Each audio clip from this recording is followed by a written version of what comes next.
Hi friends, అందరూ ఎలా ఉన్నారు? నేనైతే చాలా బాగున్నాను. ఏంటి వీడియోని చూస్తున్నారా? అదేనండి, మా పొలంలో వరి నాట్లు నాటుతున్నారు అనేసి అమ్మతో పాటు నేను కూడా వస్తున్నానండి చూడటానికి.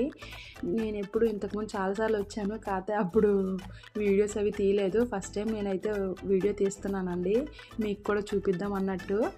నేను కూడా ఒకసారి ట్రై చేద్దాం అనేసి నేనైతే అమ్మ ఆధ్వర్యంలో నేనైతే ట్రై చేశాను. మీరు ఎవరైనా ట్రై చేయాలనుకుంటే పక్కన ఎవరైనా ఉంటే పెద్దవాళ్ళు అప్పుడు చేయండి. ఎందుకంటే ఆ వరి కట్టల్లో వానపాములు అవి ఉంటాయండి, చాలా జాగ్రత్త. తెలియని వాళ్ళకి భయం పడతాము, మనకైతే భయం వేస్తుందండి.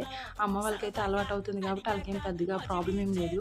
ఫస్ట్ అయితే ముందు ఆకు అంటారండి, ఆకుని తీసేసి ఇంకా దాన్ని కట్టల్లో కట్టేసి ఒక గోను పైన ఒక తట్టలో వేసుకొని పొలం మొత్తం సర్దేస్తారండి. ఇంకా అందులో ఒక్కొక్క కట్టను తీసుకొని ఇంకా ఒక్కొక్కటి ఉడిసేయడమే. ఇంకా నేనైతే అమ్మని పక్కన పెట్టుకొని ఉడిచానండి. అది ఎలా అంటే నేనేం ప్రొఫెషనల్ ఏం కాదు, జస్ట్ అలా ట్రై చేసా అంతే.